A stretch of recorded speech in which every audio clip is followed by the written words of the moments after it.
บางก็ที่เคยถามมาอาทิตย์ที่อาทิตย์แค่เลยค่ะเนาะเพราะว่าข้าวหันอันข้าวไข่ทั่วเนี่ยก็ข้าวที่มาเวลงปันเฮเนี่ยค่ะเนาะใครว่าข้าวมีข้าวตักเนี่ยอันที่ออกอันไหนเนี่ยก็ข้าวกำพูนเนี่ยค่ะเนาะมันก็ป้าเลยวัฒนาข้าวเลยข้าวก็ช่ำไข่ทุกก็เดียวนั่นแหละเนาะไข่จุ้ยก็ขอทุกรอบเนี่ยค่ะเนาะมันจะอันปัดโป้นั่นอันเป็น254นั่นน่ะยาวดีๆค่ะนะบ่ชื่อทีเนี่ยนะบ่ชื่อทีเนี่ยได้ออกเอาดีๆค่ะนั่นแต่ว่าค่ะทำชื่อทีค่ะทำชื่อแค่เนี่ยค่ะเนาะ มัน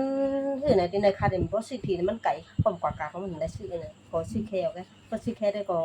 ที่ไหนก็มันจิบแค่นั่นแหละเนาะมีพลังของค้าเนี่ยก็มันก็จิบแค่เพราะว่าค่าไข่โทษนี่ก็ขอโทษนี่มันก็เยอะไปค่ะ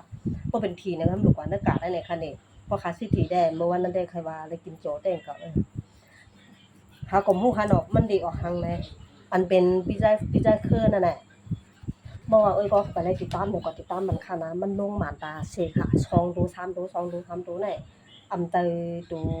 ใจตัวแต่มันก็มันสิเป็นแล้วถิ่นมันจะว่ามันได้มีรางวัลที่1ที่2ที่3หั้นน่ะค่ะเนาะมันจะมีเลขหน้าเลขหลังหั้นน่ะค่ะเพราะว่าคนซื้อที่ได้ก็ได้ถูกได้ค่ะนะค่ะได้ก็มันไกลคำทุกค่ะก็เวลาปันก็เขาว่าก็เขาบอกก็ค่ะนะสุปอกก็ค่ะก็จมจอมค่ะเนาะ